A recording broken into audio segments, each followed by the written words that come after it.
17, verse 13, but the point is in 14. Arise, O Lord Yahweh, disappoint him, cast him down, deliver my soul from the wicked, which is thy sword, from men which are thy hand, O Lord Yahweh, from men of the world which have their portion in this life, and whose belly thou fillest with thy hid treasure. They are full of children, and leave the rest of their substance to their babes. So these wicked elites, they leave all the shit that they steal, like the Akim was just bringing out, they even pass it on to their children.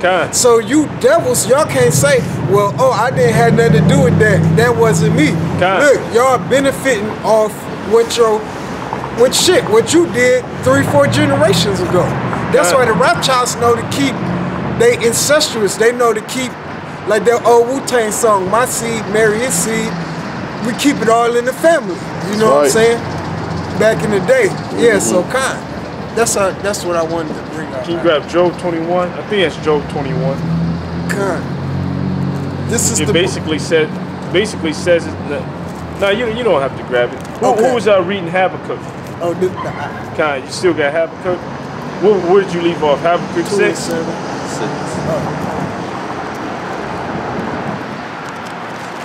Because this devil, and he passes his wealth down to his posterity.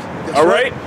And they're the ones that like to say, oh, we didn't do anything to you. We haven't did anything to anybody. You know, they just think that they're just human beings just living out their life. You know, how did you don't say anything. How did you get in the position that you're in, you know, right now? You don't have any obstacles or any hurdles that you have to get over like Jake do. You know, everything in life is pretty much handed to you. You know, because your people are on top right now. Your people are living in their blessing. You know, your people have all of the wealth of the world. The so-called white man ain't struggling like Jake is, man. They're living good. You know, they ain't worrying about how they're gonna pay bills. You think the Rothschilds are worrying about how they're gonna pay bills right now? Just think about how many people they had to kill and how many families they fucked up, and how many countries and world and civilizations they fucked up just to get all the wealth that they've accumulated. Go ahead.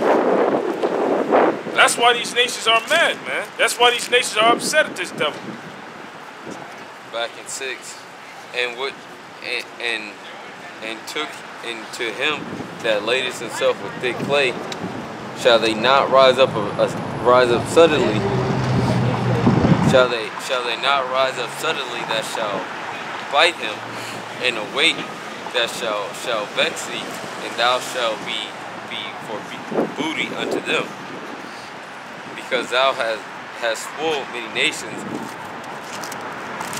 All the remnant of the people shall spoil thee, because of men's blood, for the violence of the land, of the city, and of all that dwell therein. And that's basically that's how the so-called white man deals, man. But all these other nations are gonna rise up against him, man. They're tired of the so-called white man's bullshit. So Isaiah the 14th chapter. Just like I see what you're saying. I didn't mean it. No, I just wanted to You already there? Yeah, you got it. Isaiah from where? Start from about the 4th verse. This is Isaiah chapter 14. Matter of fact, start from 1. Isaiah chapter 4. Salaki. This is. Oh, he changing the battery. Nah, not yet. Not yet. Isaiah chapter 14 and verse 1. For the Lord Yahweh will have mercy on Jacob, and will yet choose Israel, and set them in their own land. And the strangers shall be joined with them, and they shall cleave to the house of Jacob. And no strangers isn't talking about the other nations, because there's no salvation for other nations that are outside of the nation of Israel.